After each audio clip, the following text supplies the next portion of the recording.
प्रिय विद्यार्थियों, आज का टॉपिक है हमारा भारत में न्यायपालिका व न्यायिक सक्रियता।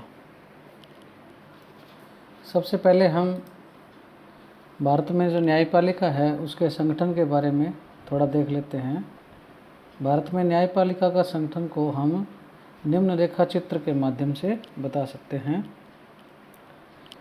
भारत में एकीकृत न्यायिक व्यवस्था अपनाई गई है, अर्थात यहाँ पे अधीनस्थ या निम्न स्तर से उच्चतम स्तर तक एक न्यायालय एक दूसरे से संबंधित और श्रृंखलाबद्ध है।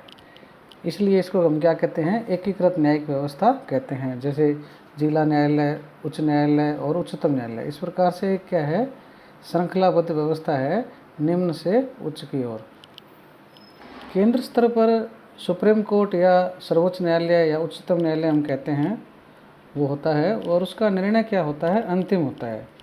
उच्चतम न्यायालय में भी 3 स्तरों पर न्यायिक प्रक्रिया संचालित की जाती है। ये 3 स्तर ऐसे हैं कि इसमें एकल पीठ, द्विपीठ और पूर्ण पीठ या बहुल पीठ कहते हैं, जिसको फुल बेंच कहते हैं, अर्थात सिंगल बेंच, डबल बेंच या डिवीज़न बेंच और फुल बेंच। जो पूर्ण पीठ है उसको संवैधानिक पीठ भी कहते हैं, जिसके समक्ष अत्यंत उलझनपूर्ण संवैधानिक प्रश्नों की सुनवाई हेतु ले जाया जाता है। एकल पीठ में 1 न्यायाधीश होते हैं और द्विपीठ में कम से कम 2 न्यायाधीश और बहुल पीठ में मुख्य न्यायाधीश द्वारा निर्दिष्ट पीठ द्वारा या सभी न्यायाधीशों द्वारा संयुक्त रूप से निर्णय लिए जाते हैं। भारत में प्रत्येक राज्य में उच्च न्यायालय की व्यवस्था भी है, वो सुप्रीम कोर्ट के अधीन काम करते हैं और उच्च न्यायालय के जो निर्णय हैं उनके खिलाफ अपील हम क्या है, उच्चतम न्यायालय में कर सकते हैं। उच्चतम न्यायालय के समान 3 स्तरों पर न्यायिक प्रक्रिया यहाँ उच्च न्यायालय में भी संचालित की जाती है। इसके पश्चात जिला न्यायालय होते हैं। जिला स्तर पर एक जिला न्यायालय होता है और विभिन्न प्रकार के अधीनस्थ न्यायालय भी होते हैं। इनके निर्णय के विरुद्ध उच्च न्यायालय में अपील की जा सकती है। उच्च न्यायालय में भी एकल पीठ या द्वि न्यायाधीशों द्वारा न्यायिक प्रक्रिया का संचालन किया जाता है।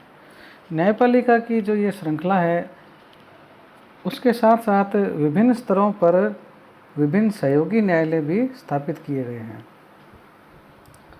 जैसे प्रशासनिक न्यायाधिकरण, श्रमिक न्यायालय, पारिवारिक न्यायालय, स्थायी लोक अदालत, ये सब हैं। ये न्यायालय क्षेत्र विशेष या विशेष विषय से संबंधित होते हैं।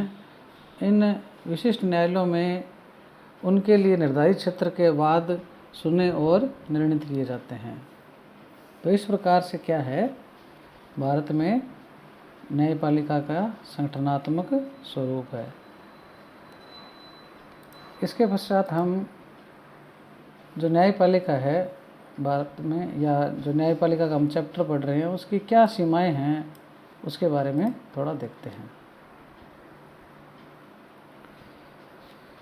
न्यायपालिका के कार्यों व भूमिका के अध्ययन से स्पष्ट हो जाता है कि नागरिक अधिकारों की रक्षा करने व कानूनों की व्याख्या में न्यायपालिका की महत्वपूर्ण भूमिका है। लेकिन न्यायिक तंत्र द्वारा प्रशासन पर नियंत्रण आदि अनेक सीमाएं हैं, जिनको हम क्या हैं, बिंदुवार देख सकते हैं। पहला है कि न्यायालय स्वयं पहल नहीं कर सकता, अर्थात इसमें पहल का अभाव है, क्योंकि इसमें पीड़ित पक्ष को क्या है, न्यायालय में याचिका प्रस्तुत करनी पड़ती है, तभी क्या है, न्यायालय उस पर अपना काम करता है। तो सुओ मोटो पावर का अभाव है न्यायपालिका में। दूसरा जो है वो पोस्टमार्टम प्रकृति है, अर्थात न्यायिक नियंत्रण का लाभ जो है वो घटना हो जाने के बाद मिलता है, अर्थात न्यायिक नियंत्रण की प्रक्रिया क्या है, पोस्टमार्टम प्रकृति की है। यह रोग से बचाने के लिए लगने वाले एक प्रकार से टीकों के समान है। तीसरी जो सीमा है, समय व श्रम साध्य है। न्यायिक प्रक्रिया बहुत ही ज़्यादा समय व श्रम साध्य मानी जाती है। यह अत्यंत दुरूह भी है, जटिल है, महंगी है, लंबी है और उबाऊ प्रकृति की है। इसके फलस्वरूप क्या होता है, आम आदमी या आम व्यक्ति जो है वो बहुत कम और कठिनाई से क्या है लाभान्वित हो पाता है। अगली जो सीमा है क्षेत्राधिकार की सीमा, कई प्रकरण ऐसे हैं वो न्यायपालिका के कार्य क्षेत्र के बाहर होते हैं, तो इससे क्या है न्यायपालिका अपना नियंत्रण नहीं कर पाती है। तो इस प्रकार से क्या है न्यायपालिका की जो सीमाएं हैं इसने क्या है न्यायपालिका की भूमिका को कम कर दिया था। लेकिन 1990 के दशक से न्यायपालिका की जो भूमिका है वो बहुत ज़्यादा प्रभावशाली बनी है। न्यायपालिका के क्षेत्र में अनेक संरचनात्मक व कार्यात्मक परिवर्तन हुए हैं। न्यायपालिका के द्वारा न्यायिक सक्रियता जो है उसको एक नया कॉन्सेप्ट आया है न्यायिक सक्रियता का, उसको हम थोड़ा देखते हैं। न्यायिक सक्रियता जो है न्यायपालिका ने विगत वर्षों में अपने सामने जो उपस्थित किए गए मुकदमे या वाद हैं उसमें उन्होंने पाया कि ज़्यादातर प्रकरण कार्यपालिका या प्रशासन तंत्र जो है उसकी निष्क्रियता या अकर्मण्यता के कारण हो रहे हैं। जितने भी मामले आ रहे हैं उसमें ज़्यादातर इस प्रकार की स्थिति है। न्यायपालिका ने ऐसे मामलों में कार्यपालिका और प्रशासन तंत्र को अपने दायित्वों के प्रति सजग रहने के लिए आदेश पारित करने प्रारंभ कर दिए। न्यायपालिका की इसी भूमिका को हम क्या कहते हैं न्यायिक सक्रियता कहते हैं। न्यायिक सक्रियता के लिए ऐसे कुछ कारण हैं जिसकी वजह से क्या है जुडिशियल एक्टिविज्म चला है, तो उसको हम क्या है बिंदुवार देखते हैं। पहला है कार्यपालिका की निष्क्रियता। जैसा कि हम जानते हैं कि कार्यपालिका सरकार का वह अंग है जो कानून को क्रियान्वित करता है। कार्यपालिका ही कानून का पालन करती है या कराती है और जनहित के त्वरित व सही कार्य कर सुशासन का आधार बनाती है। लेकिन वर्तमान की परिस्थितियां यह बताती है कि प्रशासन के हर क्षेत्र में सरकार अपने कर्तव्य को निभाने में और स्वयं कानून का पालन करने में या कराने में पूर्णतः सफल नहीं हो पा रही है। ऐसी स्थिति का यह परिणाम हुआ है कि नागरिक उन कार्यों को कराने के लिए न्यायालय की शरण ले रहे हैं जिन्हें यदि नौकरशाही या कार्यपालिका स्वयं ही कानून या नियम के अनुसार पूरा कर देती तो उनको न्यायालय में नहीं जाना पड़ता। प्रशासन की निष्क्रियता की स्थिति यहाँ तक पहुँच गई है कि कभी कभी समाचार पत्रों में प्रकाशित खबरों पर ही न्यायपालिका को संविधान के अनुच्छेद 21 के अंतर्गत सक्रिय होना पड़ता है। आज स्थिति यह बनती जा रही है कि बिना न्यायपालिका के दखल के प्रशासन कोई कार्य करता ही नहीं है। इस प्रकार कार्यपालिका की बढ़ती निष्क्रियता के कारण जनहित की याचिकाएं जो हैं पब्लिक इंटरेस्ट लिटिगेशन जिनको कहते हैं PIL, उनमें वृद्धि हुई है, जिसके परिणाम स्वरूप न्यायपालिका ज़्यादा सक्रिय हुई है। दूसरा जो कारण है वो है स्थायी लोक अदालतों का गठन। न्यायालयों में मामलों के त्वरित निस्तारण के लिए पिछले कुछ सालों में लोक अदालतों का प्रचलन बढ़ा है। लोक अदालतों के माध्यम से मामलों का त्वरित निस्तारण भी होने लगा है। लोक अदालतें प्राचीन काल में जो अपने पंचायत न्याय व्यवस्था थी उसके समान ही होती है, जिसमें आपसी समझौतों या आपस में राजीनामे से क्या मामलों का निस्तारण कर दिया जाता है। लोक अदालतों को कानूनी स्वरूप देने के उद्देश्य से विधिक सेवा प्राधिकरण अधिनियम 1987 का गठन किया गया। लोक अदालतों की प्रभावशीलता में वृद्धि के लिए विधिक सेवा प्राधिकरण अधिनियम 1987 में संशोधन करके 2002 बनाया गया तथा स्थायी लोक अदालत के माध्यम से स्थायी लोक अदालत के मामले में कुछ प्रावधान किए गए। स्थायी लोक अदालत पूर्व की लोक अदालतों से भिन्न थी। इसके कार्यक्षेत्र में वृद्धि करके जन उपयोगी सेवाएं जैसे डाक है, विद्युत है, यातायात है, बीमा है, ये भी क्या इसमें शामिल कर दिए गए। इस न्यायालय के द्वारा जो निर्णय दिए गए हैं उन पर क्या हम अपील भी नहीं कर सकते। स्थायी लोक अदालतों में न्यायिक प्रक्रिया को ही नहीं अपनाया जाता, अपितु नैसर्गिक न्याय का जो सिद्धांत है, प्रिंसिपल ऑफ नेचर जस्टिस कहते हैं, उसको अपनाया जाता है। न्याय, साम्य, सद्विवेक, ये सब क्या है इसके न्याय के आधार होते हैं। राजस्थान राज्य भारतीय संघ का ऐसा पहला राज्य है जिसमें स्थायी लोक अदालतों की स्थापना सबसे पहले की गई थी। राज्य के 33 जिला केंद्रों व जो एसडीएम ऑफिस हैं वहाँ पर क्या है, इस प्रकार की स्थायी लोक अदालतों का क्या है स्थापना की गई है। सन 2002 में स्थापित इन स्थायी लोक अदालतों ने एक बड़ी संख्या में मामलों का निस्तारण किया है और संपूर्ण भारत में ऐसे मामलों का निस्तारण किया जा रहा है। तो ये जो स्थायी लोक अदालतें हैं, इन्होंने भी क्या है न्यायिक सक्रियता को गति दी है। अगला आता है विधिक सेवा प्राधिकरण की व्यवस्था, system of legal service authority. संविधान का अनुच्छेद 39A 39A की अनुपालना में सभी व्यक्तियों को न्याय उपलब्ध कराने की दृष्टि से एवं न्यायिक सुधार के लिए विभिन्न जो विधिक सेवा प्राधिकरण हैं उनका राष्ट्रीय, राज्य, जिला स्तर पर गठन किया गया है। इन प्राधिकरणों का गठन विधिक सेवा प्राधिकरण अधिनियम जो 1987 है उसके अंतर्गत किया जाता है। इन प्राधिकरणों का मुख्य उद्देश्य विधिक सेवाएं उपलब्ध कराने हेतु नीतियां व सिद्धांतों का प्रतिपादन करना है। न्यायिक कार्यों के शीघ्र निस्तारण करने हेतु लोक अदालतों या बातचीत के समझौतों के माध्यम को अपनाने के लिए नागरिकों को प्रोत्साहित करना भी है। इन प्राधिकरणों की यह भी जिम्मेदारी होती है कि नागरिकों को विधिक ज्ञान देने के लिए विधिक साक्षरता के शिविर व प्रशिक्षण कार्यक्रम संचालित करती हैं। ये इस प्रकार ये जो प्राधिकरण है, इनकी भूमिका ने नागरिकों में जागरूकता उत्पन्न करने में बड़ी महत्वपूर्ण भूमिका निभाई है, जिसके फलस्वरूप न्यायिक सक्रियता बढ़ी है।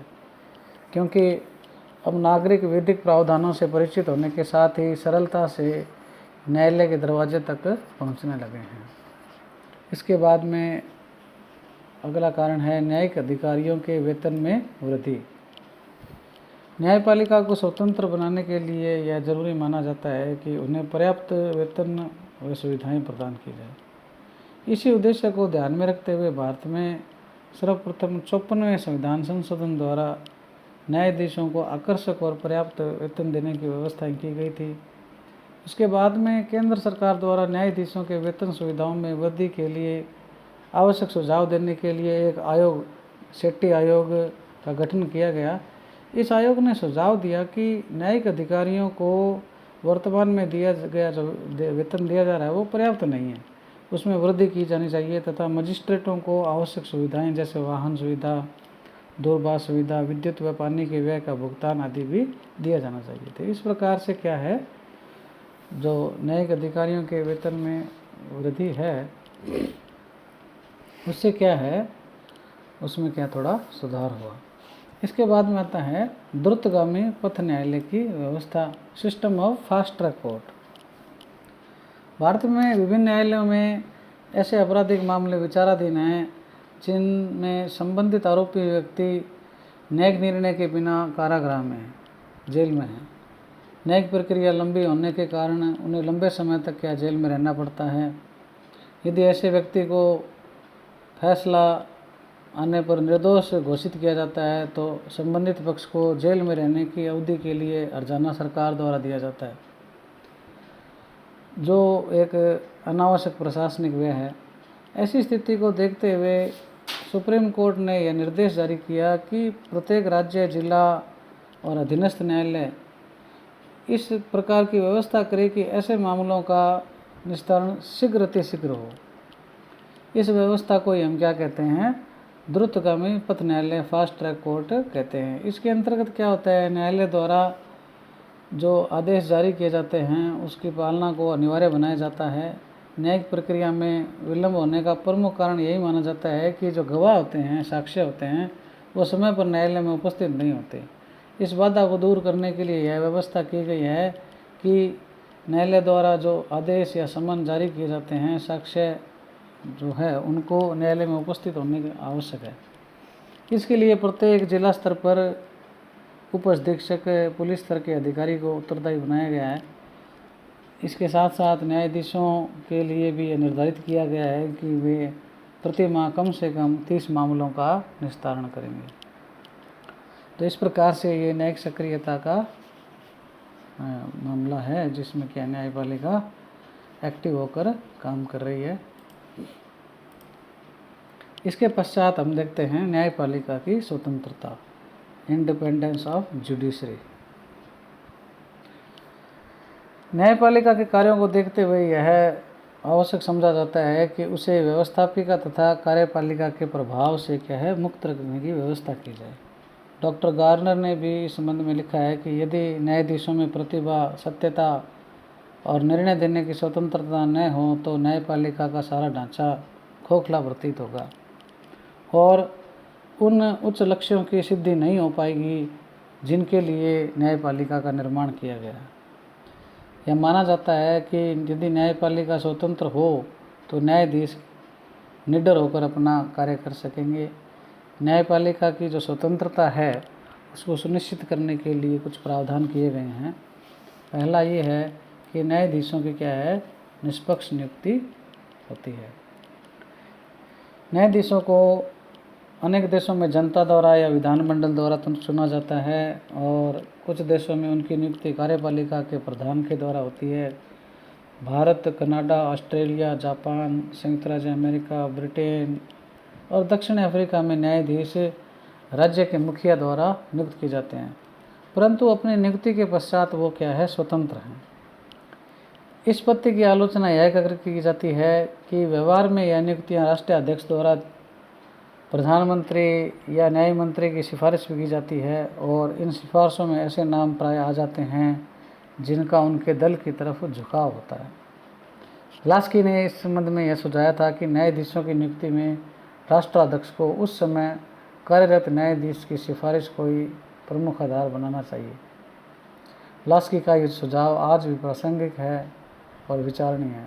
वास्तव में पदासीन मुख्य न्यायाधीश की सिफारिश को भावी न्यायाधीश नियुक्ति करते समय प्राथमिकता देकर नियुक्ति की प्रक्रिया में निष्पक्षता को अपना सकते हैं। इसके पश्चात आती है इनकी स्वतंत्रता में नौकरी की सुरक्षा, सिक्योरिटी ऑफ सर्विस। न्यायाधीशों को एक बार नियुक्त कर जाने के बाद उन्हें नौकरी की सुरक्षा प्रदान की जानी चाहिए। कार्यपालिका द्वारा उन्हें प्रताड़ित किए जाने के अवसरों को समाप्त किए जाने की भी आवश्यकता है। भारत में किसी भी न्यायाधीश को उनकी नियुक्ति के पश्चात महाभियोग द्वारा हटाए जाने का प्रावधान किया गया है। यह प्रावधान उन्हें नौकरी की पर्याप्त सुरक्षा प्रदान करता है। तीसरा जो है वो है लंबी पदावधि, लॉन्ग टेन्योर। निष्पक्ष न्याय के हित में आजकल संसार के ज़्यादातर देशों में न्यायाधीशों को 65 या 17 वर्ष की आयु रहने तक कार्य करने की परंपरा बन गई है, किंतु इसका अभिप्राय यह कदापि नहीं है कि कदाचारी न्यायाधीश भी लंबी अवधि तक पदे पर बने रहें। इसके पश्चात अगला आता है न्यायपालिका का कार्यपालिका से पृथक्करण। मॉन्टेस्क्यू के समय से ही न्यायपालिका की स्वतंत्रता के लिए उसके कार्यपालिका से नियंत्रण मुक्ति हेतु बल दिया जाता रहा है। न्यायपालिका यदि कार्यपालिका से प्रभावित होने लगी तो यह सामान्य जन को न्याय नहीं दे सकेगी। भारत में उच्चतम न्यायालय देश की अधीनस्थ न्यायपालिका को नियंत्रित करता है, न कि कार्यपालिका को। इसलिए भारत में न्यायपालिका का कार्यपालिका से पृथक्करण किया गया है। यह आर्टिकल 50 के द्वारा किया गया है। इसके पश्चात आता है उच्च योग्यताएं एवं पर्याप्त वेतन। न्यायपालिका को स्वतंत्र बनाए रखने के लिए यह जरूरी है कि न्यायाधीश अत्यंत योग्य हो और उन्हें पर्याप्त वेतन मिले। लॉर्ड ब्राइस ने कहा था कि न्यायाधीश की पवित्रता और योग्यता, ईमानदारी और स्वतंत्रता उसके पद की संभावित उन्नति एवं उसके आकर्षणों पर निर्भर करती है। अपर्याप्त वेतन पाने वाला न्यायाधीश निसंदेह अनुचित प्रभावों से आकर्षित होगा, अतः न्यायाधीश को काफ़ी अच्छा वेतन दिया जाना चाहिए। भारत में 54वें संविधान संशोधन व न्यायिक वेतन आयोग जो सेट्टी आयोग है उसके सुझावों को स्वीकार करते हुए न्यायाधीशों को आकर्षक और पर्याप्त वेतन देने की व्यवस्थाएं की गई। अंतिम जो आता है वो है सेवानिवृत्ति के पश्चात वकालत पर बंधन। सेवानिवृत्त न्यायाधीशों को सामान्य न्याय के हित में वकालत करने की आज्ञा नहीं होनी चाहिए। भारत में संविधान के अनुच्छेद 220 के अनुसार यह प्रावधान किया गया है कि न्यायाधीशों को सेवानिवृत्ति के पश्चात उस अदालत में वकालत करने की आज्ञा नहीं है जिसमें वे पहले न्यायाधीश रह चुका है। इस प्रकार से ये न्यायपालिका का चैप्टर हमारा आज समाप्त होता है। अगर आपको इसमें किसी भी प्रकार की कोई जिज्ञासा या क्वेश्चन हो तो आप मुझसे पूछ सकते हैं।